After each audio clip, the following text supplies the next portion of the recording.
You cleaned up the streets, you cleaned them good. Pretty soon we'll be chasing down overdue library books. It'll liven up in a minute, trust me. I'm Gotham's reckoning.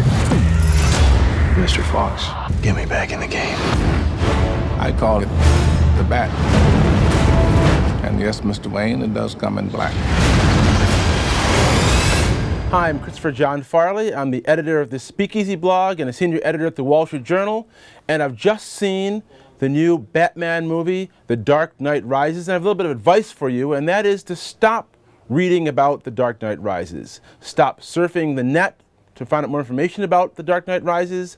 Stop watching videos about The Dark Knight Rises. But don't stop this one, because I just have a few more things to say. And the reason is, this is probably a movie you should go see immediately and not find out all the background information about it. There are plenty of surprises, the kind of surprises you find out and then slap your head when you found out the information you wish you had found out on screen instead.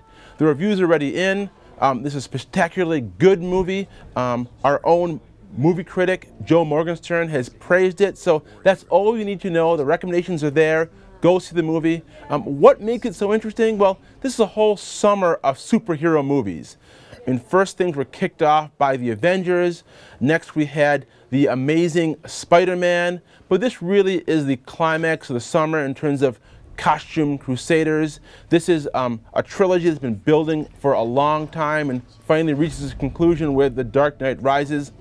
And the biggest supervillain in The Dark Knight Rises really is the previous movies in the Batman series, because it really has to overcome expectations. I mean, Batman Begins was much praised, made a lot of money, really established the fact that Christopher Nolan knew how to make these kinds of films. The second movie, of course, The Dark Knight Rises, featured a much praised Oscar-winning performance by the late Heath Ledger, really a legendary performance and hard to top, if not impossible to top. But then here comes The Dark Knight Rises, and according to many critics so far, it really is up for the challenge. But again, I can't stress how much you will enjoy this movie more if you don't know what's in it, if you don't know the secrets, if you don't know the surprises, if you just go to see the movie. There's a lot riding on this movie. The previous installment of this series made over $1 billion worldwide. But it's a movie that tries to live up to that. I mean, it's a big movie. They filmed it in IMAX, and I saw half of the IMAX version, and it is spectacular in that format. It's big, it's epic, it's the kind of film that makes you satisfied as a film goer, because you finally see something that lives up to the money you put down, and it's huge, 164-minute running length.